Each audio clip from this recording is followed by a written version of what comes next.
Assalamualaikum dan salam Malaysia Madani. Anda bersama saya Muhammad Dihya Sahlan dalam Berita Pagi Sabah, edisi Ahad 12 Mac 2023. Sandakan memerlukan kira-kira 5,000 unit program perumahan rakyat PPR bagi membantu menempatkan mangsa yang terlibat musibah dan bencana alam. Menteri Pembangunan Masyarakat dan Kesejahteraan Rakyat Datuk James Ratib berkata pihaknya mengalu-alukan sekiranya Kementerian Perumahan dan Kerajaan Tempatan dapat menambah unit PPR di Sandakan untuk tujuan berkenaan.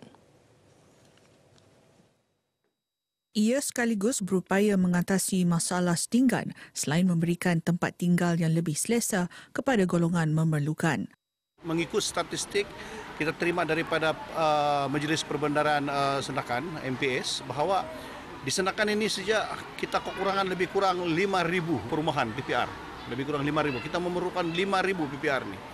Jadi kita minta kepada Kementerian Perumahan dan Kerajaan Tempatan Malaysia supaya dapat mempertimbangkan perkara ini supaya dapat membina lebih banyak lagi PPR di Sandakan ini.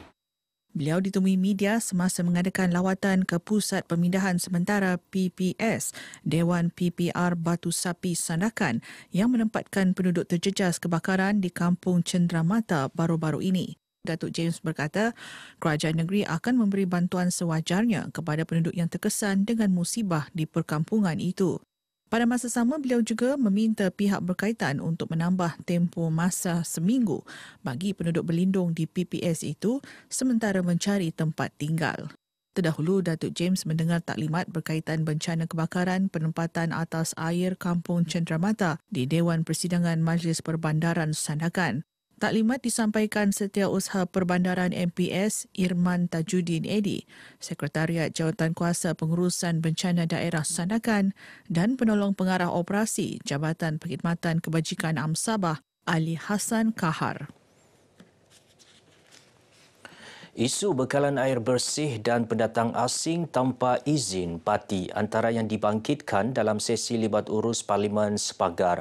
Ahli Parlimen Sepagar Mustafa Sakmud berkata kedua-dua isu itu akan diberi perhatian serius demi kesejahteraan penduduk di kawasan berkenaan. Mustafa yang juga Timbalan Menteri Sumber Manusia berkata isu bekalan air bersih di kawasan Parlimen Sepanggar sudah lama berlarutan dan diakui oleh Wakil Jabatan Air Negeri Sabah. Sebenarnya sudah, even Yang Amat Berhormat Ketua Menteri sudah menulis surat kepada Yang Amat Berhormat Perdana Menteri untuk membantu dan sebenarnya apa yang kita perlukan ialah satu empangan yang baru dan itu memerlukan dana yang agak besar. Beliau berkata demikian kepada media selepas sesi libat urus Parlimen Sepanggar suku pertama bagi tahun 2023 di Kota Kinabalu. Turut mengambil bahagian Dewan Bandaraya Kota Kinabalu, Polis Diraja Malaysia, Jabatan Air Negeri Sabah, Jabatan Kerja Raya, Jabatan Pengairan dan Saliran Negeri, Ahli Dewan Undangan Negeri Adun Inanam Peto Galim dan Wakil Adun Karambunai. Seramai 300 penduduk kawasan Sepanggar menghadiri program ini. Pelaksanaan program Mahkamah Bergerak mampu mengatasi masalah ketiadaan dokumen pengenalan diri penduduk luar bandar di negeri ini. Menerusi program itu, Perkhidmatan Mahkamah bersama Jabatan Pendaftaran Negara JPN serta agensi berkaitan turun padang membantu urusan berkaitan daftar lewat sijil lahir selain membuka kaunter permohonan MyKad kanak-kanak 12 tahun di kawasan pedalaman.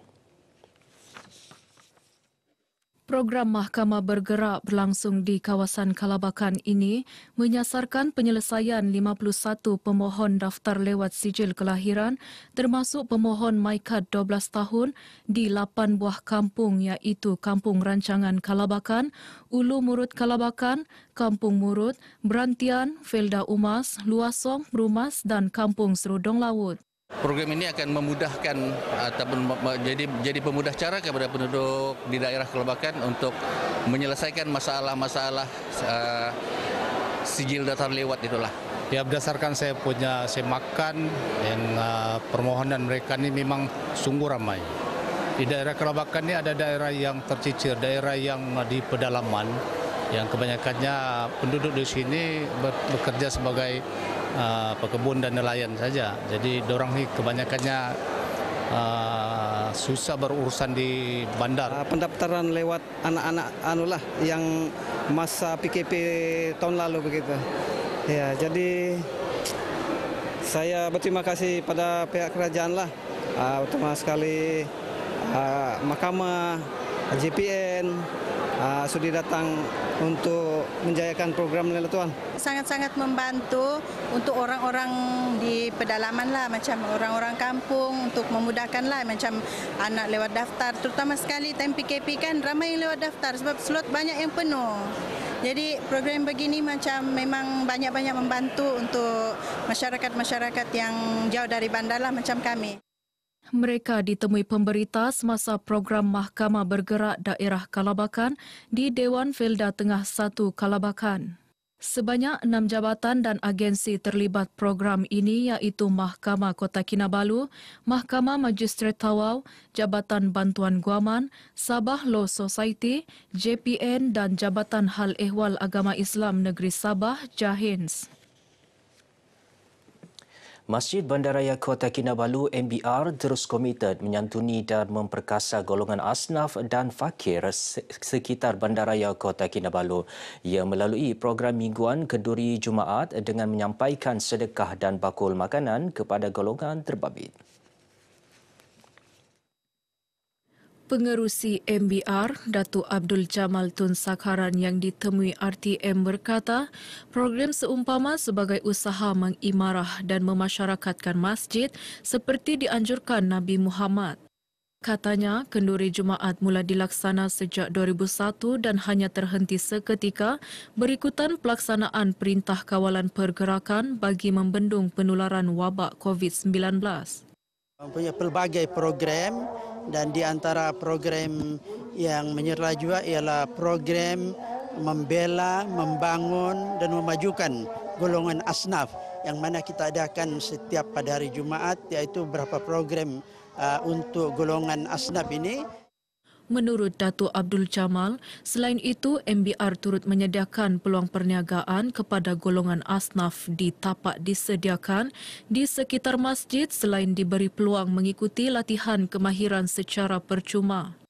MBR juga menyediakan ruang pendidikan ilmu asas dan agama kepada kanak-kanak asnaf dan fakir serta kanak-kanak kurang upaya melalui 5 sekolah di bawah masjid tersebut. Pasal ada bagi bantuan dapur dan juga sumbangan. Ucap terima kasih kepada yang membagi sumbangan kepada kami ini. Mudah-mudahan kamu dipanjang umur, murah rezeki. Alhamdulillah, pada permulaan kami masjid bekerjasama dengan kedai restoran luar dan kemudiannya bazar di Masjid Bandara ini turut meraikan. Mereka juga menyediakan setiap hari Jumaat sejumlah makanan untuk komuniti asnaf. Ada datuk-datuk yang tertentu, dia lebih selesa. Dia datang, dia bawa duit, dia bagi satu-satu. Persatuan Bola Sepak Negeri Sabah SAFA mengorak langkah lebih jauh apabila melancarkan Akademi Bola Sepak SAFA bagi kategori bawah 12 tahun, 14 tahun dan 16 tahun. Menteri Bertanggungjawab terhadap Hal Ehwal SAFA dan Sabah FC, Datuk Syalmi Yahya berkata, akademi berkenaan dapat memastikan pembangunan bola sepak akar umbi di negeri ini lebih menyeluruh sekaligus melahirkan pemain pelapis Sabah pada masa hadapan. Menjadi harapan kita untuk melihat bahawa lebih ramai bakat-bakat muda dapat kita ketengahkan melalui program yang dilaksanakan oleh Akademi Bola Sepak SAFA ini. Beliau berkata demikian kepada media selepas merasmikan pelancaran Akademi Bola Sepak SAFA di Padang SAFA Likas Kota Kinabalu. Datuk Syekh Helmi yang juga Timbalan Ketua Menteri 3 berkata, melalui penubuhan akademi ini, ia memberi peluang kepada jurulatih mengikuti kursus kejurulatihan serta berkhidmat di Akademi SAFA di daerah masing-masing. Akademi SAFA akan diperluas ke peringkat 8 zon persatuan itu, membabitkan 32 daerah di seluruh negeri. Seramai 150 pelatih Akademi Bola Sepak Safa Pantai Barat menjayakan pelancaran akademi ini. Turut hadir Setiausaha Agung Safa Datuk Dr. Jelani Hamdan, Pengarah Akademi Bola Sepak Safa Azman Mastar, Setiausaha Eksekutif Safa David Wisom dan Ketua Pegawai Eksekutif Sabah FC Marzuki Nasir. Program Sukan Aktif Julung Kali dianjurkan Kementerian Belia dan Sukan Sabah KBSS di Kota Belud akan diperluas ke seluruh negeri ini. Ia sebagai usaha menarik penglibatan lebih ramai masyarakat dalam aktiviti sukan dan diadah sekaligus membudayakan amalan gaya hidup sihat.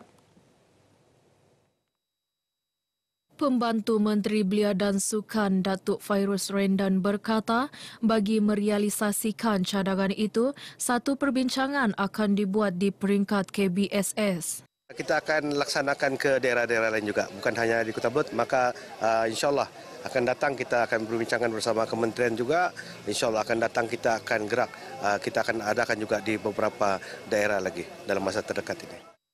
Beliau ditemui RTM selepas menyempurnakan pelepasan larian santai 2023 sempena program sukan aktif di dataran Kota Belud. Hampir 400 belia menyertai program larian santai sejauh 4 km ini. Turut diadakan senam robik, derma darah dan cabutan tiket bertua dengan hadiah utama berupa sebuah motosikal.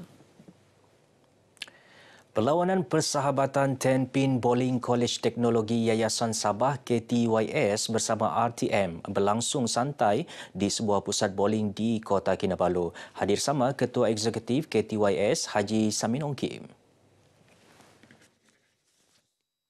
Dalam ucapan ringkas, Haji Samin berkata KTYS bercadang menjadikan perlawanan tersebut sebagai acara tahunan bagi merapatkan hubungan KTYS dan RTM selain menjadi medium pihaknya memilih pemain untuk mewakili kolej berkenaan dalam mana-mana pertandingan. Perlawanan julung kali diadakan ini dijayakan 20 pemain menggunakan format beregu campuran yang dimenangi pasukan RTM dengan 4,090 jatuhan pin berbanding 2,691 jatuhan pin oleh pasukan KTYS. Pemenang membawa pulang piala dan sijil penyertaan. Baik, saudara, paparan itu tadi mengakhiri berita pagi Sabah kali ini. Teruskan kesetiaan anda bersama RTM. Dengan itu, saya Muhammad Dihya Sahlan. Assalamualaikum dan salam Malaysia Madani.